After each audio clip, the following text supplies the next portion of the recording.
우려했던 일이 벌어지고 있습니다. 미중 관세 전쟁이 격화하면서 국내 증시 충격이 커지고 있습니다. 특히 미중 반도체 고래 싸움에 K반도체 새우 등만 터지는 모습입니다. 간밤 뉴욕 증시가 폭락했기 때문에 오늘 우리 시장 또 하락에 대한 우려를 안고 출발해야겠는데요. 어제장 복귀하면서 오늘장에 영향을 줄 이슈들 체크하시죠. 양대 지수 어제 장 막판에 크게 떨어졌습니다. 코스피는 1.2%, 코스닥 1.8% 낙폭을 기록했습니다. 미국과 중국에서 날아온 몇 가지 악재가 시장에 영향을 줬습니다. 우선 엔비디아의 H20칩 중국 수출 규제, 그리고 ASML 1분기 수주가 기대에 미치지 못한 점이 타격을 줬습니다. 게다가 중국에서는 1분기 5.4% 깜짝 성장률을 발표했는데 이게 오히려 중국이 미국과 협상을 하기보다 시간을 더 끌 수 있는 이유라는 해석이 나오면서 지수를 끌어내렸습니다. 미중 고래 싸움에 외국인은 국내 증시에서 자금을 또 한 번 빼냈습니다. 양시장에서 모두 매도 포지션을 취했는데요. 유가증권 시장에서 4,600억 원 가까이 순매도했습니다. 기관도 153억 원 팔자세를 나타냈습니다. 개인만 홀로 3,800억 원 넘게 순매수했지만 지수는 속절없이 떨어졌습니다. 코스닥 시장에서도 메이저 수급 주체의 양매도가 나왔습니다.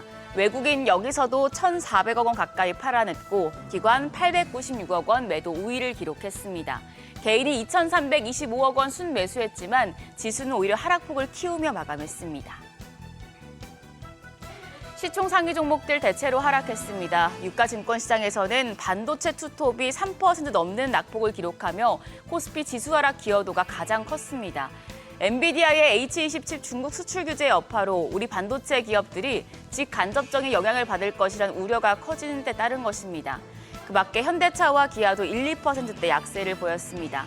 반면 한화에어로스페이스가 2.2%, KB금융 2.56% 상승하면서 시총 10위에 다시 이름을 올렸습니다. 코스닥 시총 상위 종목들도 하락한 종목 수가 더 많았습니다. 알테오젠과 리가켄바이오, 파마리서치, 코오롱티슈진까지 모두 약세를 기록했고요. HLB와 휴젤, 클래시스만 상승했습니다. 환율은 올랐습니다. 정규장 마감 시간 달러 기준 1원 20전 상승한 1,426원 70전의 거래를 마쳤습니다. 미중 관세 협상을 기다리면서 어느 정도 관망 심리가 작용했는데요. 이후 야간 거래에서는 낙폭을 키웠습니다. 파월 연준 의장의 성장 둔화 경고에 달러화가 약세로 돌아선 데다 중국 위안화는 강세를 기록한 영향입니다. 오늘 새벽 6시 기준 역외 환율 1,415원 선까지 크게 떨어졌는데요. 오늘 외환시장 하락 출발할 가능성이 높겠습니다. 간밤에 엔비디아가 7% 가까이, 그리고 필라델피아 반도체 지수도 4%대 급락했습니다. 엔비디아의 H20의 중국 수출 제한에 따라 55억 달러, 우리 돈 약 7조 8천억 원의 손실이 예상된다고 밝힌 영향입니다. 국내 증시 이미 어제 이 부분을 선반영하긴 했지만 간밤 뉴욕 증시가 동반 급락했기 때문에 오늘도 충격을 받지 않을까 우려되는 상황인데요. 그런데 KB증권에서는 엔비디아에 대해서 주가가 저평가돼 있다며 운용 비중 확대 의견을 유지했습니다. 엔비디아의 중국 매출 비중이 13%로 상대적으로 낮고 고마진 GPU 칩 수요가 높아서 이 규제로 인한 손실을 일부 상쇄할 수 있을 것이란 판단입니다. 올해 4개 기업에서만 블랙외 360만 개를 판매하는 것으로 나타났죠. 그렇다면 국내 반도체 기업들, 특히 엔비디아, GPU와 맞닿아 있는 기업들은 충격이 제한적이거나 오히려 더 부각될 수 있겠습니다. 다만 대표적인 엔비디아 관련주 SK하이닉스는 또 다른 이슈가 있어서 체크해 두셔야 되는데요. SK하이닉스의 HBM 생산의 필수 장비인 TC본더를 납품하는 한미반도체와 균열이 생겼기 때문입니다. SK하이닉스가 최근 후발주자인 한화세미텍 제품을 구입하자 한미반도체가 이에 반발해 TC본더 가격을 28% 올리겠다고 통보한 것으로 알려집니다. SK하이닉스의 핵심 장비 보수에 문제가 생길 수 있는 만큼 이 사태도 예의주시하셔야겠습니다. 그럼 오늘 일정 보시죠. 한국은행 금융통화위원회가 기준금리를 현 수준에서 유지할지 조정할지 결정합니다. 금통위는 앞서 지난 2월 금리를 0.25%포인트 낮췄었는데 이번엔 어떤 발표가 나올지 관심이 모아지고 있습니다.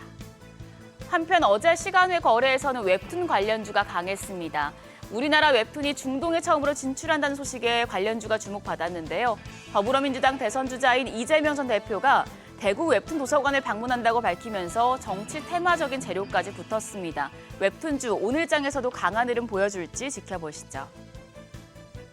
그럼 넥스트레이드 프리마켓 상황 확인하겠습니다. 간밤 뉴욕 증시 엔비디아 중국 수출 규제에 파월 연준 의장의 선긋기까지 원투펀치에 급락했었는데요.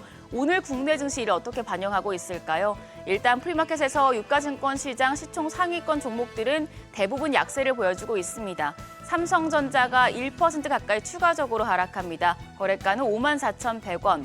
SK하이닉스도 1.49% 약세로 171만 1,400원에 거래되고 있습니다. LG에너지솔루션이 1.17% 하락합니다. 거래가는 33만 9천 원이고요. 삼성바이오로직스가 0.29% 소폭 오름세 기록한 가운데 현대차도 0.61% 낙폭을 기록하고 있습니다. 거래가 18만 600원으로 집계됩니다. 코스닥 시총 5위권 종목도 확인하시죠. 알테오젠이 0.5% 약세로 거래가 36만 4,500원. 에코프로비엠이 1.54%, 1.64% 조정을 받고 있습니다. 95,800원에 거래됩니다.